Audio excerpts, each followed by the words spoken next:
Boa noite. O governo de São Paulo se compromete com a presidência do Supremo a usar câmeras nas operações policiais no estado.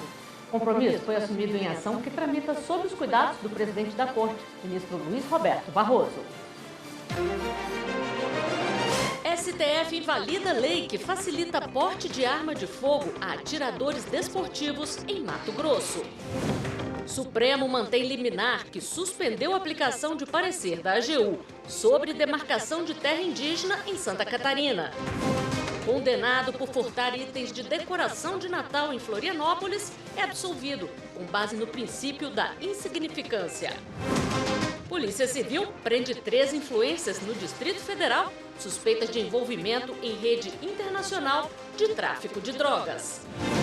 E ainda, as informações sobre a cerimônia de entrega do primeiro Prêmio Nacional de Jornalismo do Poder Judiciário. O Jornal da Justiça desta quarta-feira, 24 de abril, começa agora.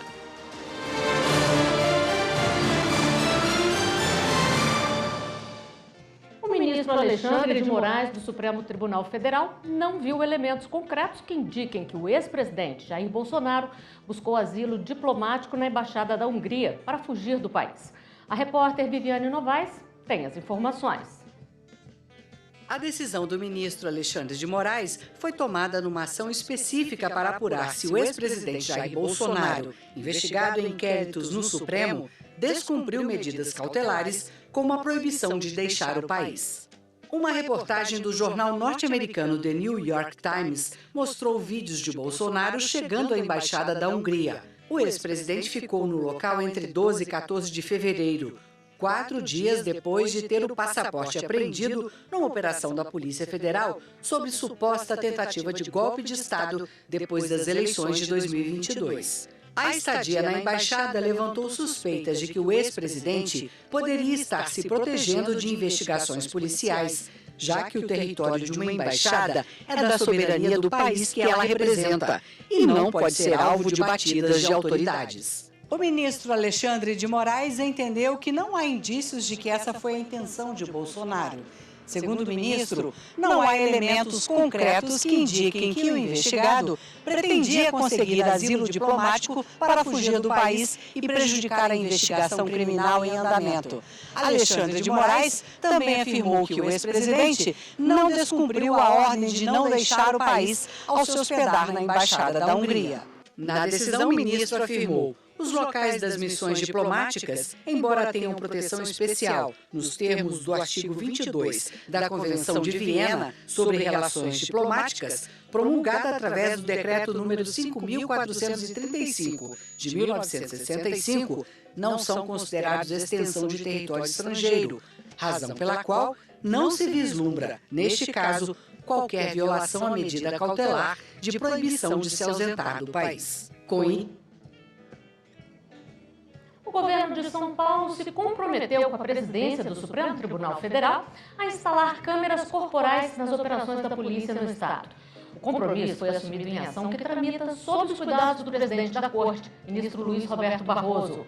Repórter Pablo Lemos.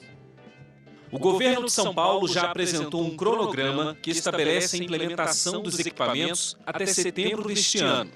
Em razão do compromisso assumido em ação sob os cuidados do presidente do Supremo Tribunal Federal, ministro Luiz Roberto Barroso, o núcleo de processos estruturais e complexos do Supremo vai acompanhar o desenvolvimento. O pedido para obrigar a instalação de câmeras corporais nos agentes foi feito pela Defensoria Pública do Estado, mas o presidente do STF havia proibido o início imediato por questões orçamentárias defendidas pela Justiça Estadual. A Defensoria Pública de São Paulo apresentou um pedido de reconsideração à presidência da Suprema Corte, alegando aumento da letalidade nas operações policiais. Barroso então solicitou informações ao governo do estado e recebeu o cronograma, inclusive com publicação do edital de compra prevista para o mês que vem. Por isso, ele voltou a negar o pedido da Defensoria em razão do compromisso assumido pelo governo em ação que tramita aqui no Supremo. Na decisão, o ministro destacou que o uso das câmeras corporais é medida relevante para a execução da política pública de segurança. Os equipamentos protegem tanto os cidadãos quanto os próprios policiais, já que coíbem abusos nas operações, protegem policiais de acusações infundadas e incentivam a adoção de comportamentos mais adequados por ambas as partes. Ele acrescentou que a medida amplia a transparência, a legitimidade e a responsabilidade da atuação policial e serve como importante meio de prova em processos judiciais. O plenário do Supremo declarou inconstitucional uma lei de Mato Grosso do Sul que facilitava o porte de arma de fogo a atiradores desportivos no estado, ao reconhecer o risco da atividade que eles exercem. A decisão unânime foi tomada em sessão virtual. As informações com Rossini Gomes. A ação foi ajuizada pela Presidência da República, que alegou invasão de competência da União para autorizar e fiscalizar o uso de material bélico e legislar sobre a matéria. O voto do relator, ministro Dias Toffoli, conduziu o entendimento do tribunal pela procedência do pedido. Para o ministro, a lei estadual, que é de 2022, é inconstitucional, uma vez que o Mato Grosso do Sul não tem competência para legislar sobre a matéria, que cabe privativamente à União. Para Toffoli, a norma questionada, ao definir como atividade de risco a atividade de atirador desportivo integrante de entidades de desporto legalmente constituídas, desconsiderou regulamentações no âmbito federal, como as regras do Estatuto do Desarmamento e um decreto do ano passado, que normatiza especificamente a situação dos atiradores desportivos.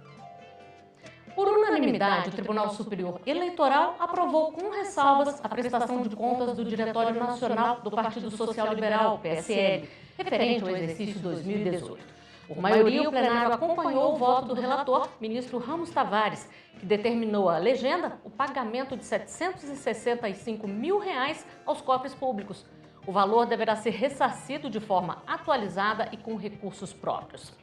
Segundo o relator, o conjunto de irregularidades totalizou quase R$ 790 mil, o que equivale a 8% do total de recursos do fundo partidário recebidos pelo partido em 2018. Por entender que o percentual de irregularidades foi baixo e por não haver indícios de má-fé ou óbvia fiscalização, o ministro Ramos Tavares votou pela aprovação com ressalvas das contas do PSL. E a partir de hoje, as zonas eleitorais e centrais de atendimento ao eleitorado do estado do Rio de Janeiro passam a ter horário de atendimento ampliado para agilizar o cadastro biométrico. Acompanhe na reportagem de Carolina Chaves. A partir de hoje, os cartórios eleitorais fluminenses vão ficar abertos por mais 2 horas. Passam a funcionar das 11 horas da manhã até as 7 da noite. O objetivo é cadastrar o maior número de biometria antes do fechamento do cadastro eleitoral, que termina dia 8 de maio. Para isso, o Tribunal Regional Eleitoral do Rio de Janeiro está fazendo uma força-tarefa com o programa Biometrização 100%. Nós estamos fazendo várias ações nas ruas, nos shoppings, nos locais de concentração de pessoas, como a Central do Brasil, o metrô, onde nós podemos encontrar um afluxo grande de pessoas. A Justiça Eleitoral do Rio de Janeiro também recebeu dados biométricos do Detran, mas não foram suficientes para atualizar o eleitorado do Estado. O Detran soltava aquele mundo de digitais para a gente, só que isso não foi bem o que aconteceu. Nós pegamos apenas 10% do eleitorado. Hoje nós temos de 12 milhões de eleitores, aproximadamente, estão faltando 4 milhões. Né? Nós estamos fazendo um trabalho muito forte, correndo atrás. Até 8 de maio vamos pegar bastante gente, mas não vai ser insuficiente ainda. Vamos ter que continuar essa campanha assim que acabar as eleições. Por causa do ano eleitoral, alguns serviços têm data para que sejam atualizados e organizar as eleições municipais marcadas para o dia 6 de outubro. Entre os serviços estão o cadastro dos dados biométricos, emissão de título de eleitor e regularização cadastral. O atendimento nesses locais são realizados por ordem de chegada. Por causa do prazo, alguns atendimentos vão funcionar na próxima quarta-feira, feriado de 1º de maio, e no sábado, dia 4 de maio, em regime de plantão nas unidades de atendimento do Tribunal Regional Eleitoral do Rio de Janeiro. Nesses dias, os cartórios eleitorais e centrais de atendimento ao eleitor vão funcionar de meio-dia às 5 da tarde. A seguir, as informações sobre a cerimônia de entrega do primeiro Prêmio Nacional de Jornalismo do Poder Judiciário. E ainda, Polícia Civil prende 3 influências no Distrito Federal, suspeitas de envolvimento em rede internacional de tráfico de drogas. Voltamos em instantes.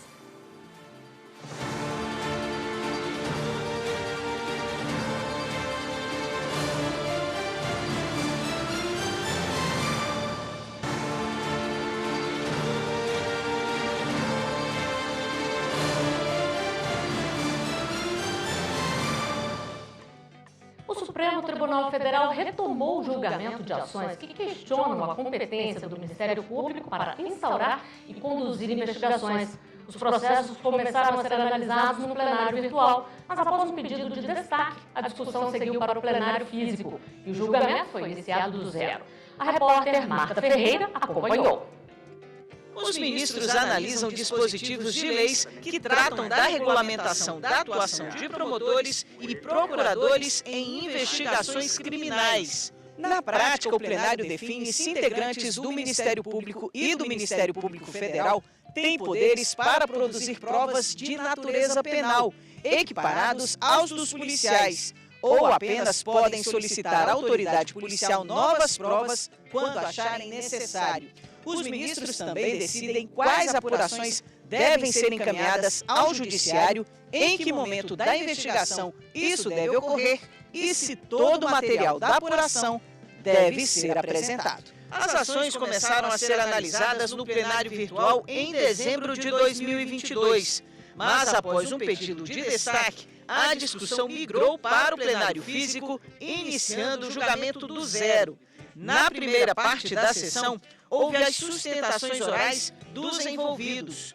O primeiro a ser ouvido foi o presidente da Associação dos Delegados de Polícia do Brasil, ADEPOL, autora das ações. O julgamento da repercussão geral do caso 593727, que é o tema 84, foi colocado por meio de inserção de um dispositivo que fixa que a apuração de crimes de competência privativa das autoridades policiais, somente reconhecendo a investigação criminal do Ministério Público de forma subsidiária, na hipótese em que houver um dado risco. Portanto, o que estava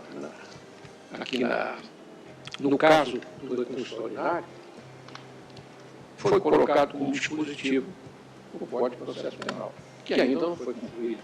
Mas, na tramitação desse projeto, essa é a expectativa, que antes começou no Senado Federal. Eu também tive a oportunidade de fazer parte da comissão e agora estamos aguardando que o Congresso conclua o seu trabalho. Na sequência, foram ouvidos representantes de partes interessadas no processo. Será a polícia a controlar a atuação do Ministério Público? Será a polícia a delimitar as lesões e ameaças de lesões que chegarão? A apreciação do Poder Judiciário? Espera-se, evidentemente, que não. Espera-se que o Ministério Público investigue, sim, sempre que se fizer necessário, mas espera-se igualmente, senhor ministro Zanin, que isso seja feito da mais criteriosa legalidade. Ao mesmo tempo em que não se quer negar a atribuição do Ministério Público, repito, de acordo com as balizas do tema 184 da repercussão geral, e de acordo com a fixação de limites objetivos outros, também não se quer negar em absoluto as atribuições da Polícia Judiciária. Para concluir, senhor presidente, eu cito aqui uma interpretação constitucional também do ministro Alexandre de Moraes, na sua obra Constituição do Brasil Interpretada.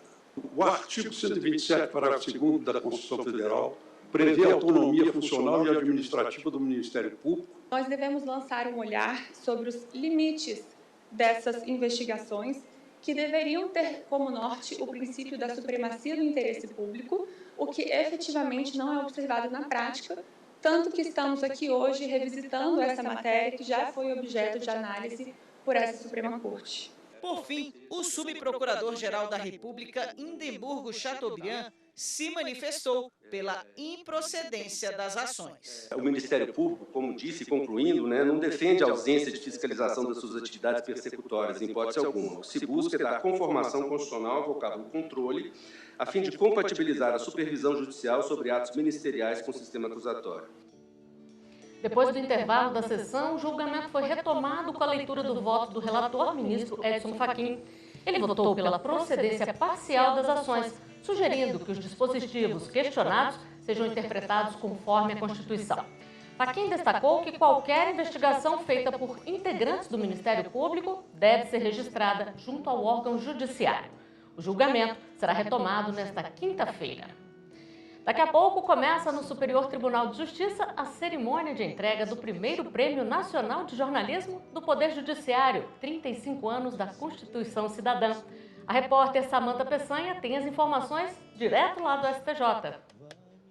O clima é de expectativa, afinal essa é a primeira premiação jornalística organizada pelo Supremo Tribunal Federal e as Cortes Superiores em uma homenagem aos 35 anos da Constituição Cidadã. A ação inédita reúne o STF, o Tribunal Superior Eleitoral, o Superior Tribunal de Justiça, de onde eu falo agora, o Tribunal Superior do Trabalho e o Superior Tribunal Militar. E qual é o objetivo do prêmio? Então, além de celebrar o legado da Constituição brasileira, é reafirmar a importância de um poder judiciário atuante e independente e de uma imprensa forte e livre como pilares do Estado democrático de direito. E para contextualizar e mostrar o tamanho do prêmio para quem está nos assistindo, foram inscritos mais de 260 trabalhos de diversas partes do país. Esses materiais em áudio, vídeo, texto e foto falam sobre uma decisão judicial ou algum direito previsto na Constituição que esteja dentro da atuação de um dos tribunais. E a premiação vai ser transmitida aqui pela TV Justiça. Então fique por aí. Assim que acabar o jornal, você acompanha ao vivo a cerimônia de entrega do primeiro Prêmio Nacional de Jornalismo do Poder Judiciário. Policiais são alvos de operação por suposto envolvimento no jogo do bicho e tráfico de drogas. Polícia Federal prende 4 pessoas por troca de etiqueta de bagagem para envio de droga ao exterior. E Polícia Civil prende influencers que supostamente vendiam extrato de maconha pela internet. Vamos conferir os destaques de hoje. As 3 influenciadoras Rainara Didoff, Letícia Suzane Correia e Elisa Marden foram presas no Distrito Federal suspeitas de fazer parte de uma rede internacional de tráfico de drogas. Elas divulgavam a venda de refis com extrato de maconha com alto teor de THC nos perfis no Instagram. A ação policial teve participação do Ministério da Justiça e auxílio das Polícias Civil do Rio de Janeiro e de São Paulo. Foram cumpridos 9 mandados de prisão e 12 de busca e apreensão. Segundo as investigações, a quadrilha contrabandeava óleo de maconha dos Estados Unidos para cigarros eletrônicos, os chamados vapes. O entorpecente vinha embalado em potes de cera de depilação e chegava ao Brasil pelo Paraguai. A Polícia Federal prendeu 4 pessoas e cumpriu 7 mandados de busca e apreensão em São Paulo e Guarulhos. O grupo é suspeito de trocar etiquetas de bagagens e inserir malas com drogas com destino para outros países. As investigações começaram a partir da apreensão de uma mala contendo mais de 21 quilos de cocaína em fevereiro no aeroporto de Brasília, que teria como destino a cidade de Joanesburgo, na África do Sul. A Força Integrada de Combate ao Crime Organizado no Ceará, em conjunto com agentes de São Paulo e Santa Catarina, fez hoje uma operação para desmantelar o núcleo logístico de uma organização criminosa ligada ao tráfico de drogas. Foram cumpridos 22 mandados de prisão preventiva e 36 de busca e apreensão em endereços no Ceará, São Paulo, Santa Catarina e Mato Grosso do Sul. Também houve sequestro de 42 veículos atribuídos aos investigados. Indícios apontam que a organização teria movimentado mais de 300 milhões de reais de forma suspeita e que parte do dinheiro teria sido usada para corromper servidores públicos. Foi decretada ainda a prisão de 2 policiais por suposto envolvimento com os criminosos. Em sessão virtual, o STF confirmou o liminar que suspendeu a aplicação de parecer da Advocacia Geral da União, que demarcava terras indígenas em Santa Catarina. Repórter Carolina Chaves. A decisão do plenário virtual confirmou uma liminar de 2020 do ministro Edson Fachin, que suspendeu os efeitos do parecer da AGU determinando a aplicação do marco temporal na terra indígena Ibirama-Laclanô, em Santa Catarina. A tese do marco temporal já havia sido rejeitada no passado pelo STF, que considerou que os indígenas só teriam direito à posse de terras se comprovassem a ocupação na data da promulgação da Constituição de 88. A ação havia sido proposta em 2007 por um grupo de agricultores que pedia a anulação de uma portaria do Ministério da Justiça que ampliava os limites da terra indígena Ibirama-Laclanô, em Santa Catarina, relacionada ao povo Xoclen. Os agricultores alegavam na ação que não foi assegurado a eles o direito da ampla defesa e que a portaria do Ministério da Justiça levou em consideração apenas o laudo antropológico de ocupação e as alegações da comunidade indígena. A suspensão do parecer da AGU para a aplicação do marco temporal na terra indígena Ibirama-Laclanô deve voltar a ser analisada em definitivo pelo plenário do STF, ainda sem data marcada. A retomada do julgamento é com voto vista do ministro Gilmar Mendes. O relator, ministro Edson Fachin, foi o único a votar até agora. Ele considerou que foi garantido o direito à ampla defesa e manteve a validade da portaria do Ministério da Justiça, que declarou a posse permanente da terra indígena aos povos originários locais. O Jornal da Justiça fica por aqui. Na sequência, você acompanha a transmissão ao vivo da cerimônia de entrega do primeiro Prêmio Nacional de Jornalismo do Poder Judiciário. E na Rádio Justiça, fique com a Voz do Brasil. Uma ótima noite para você.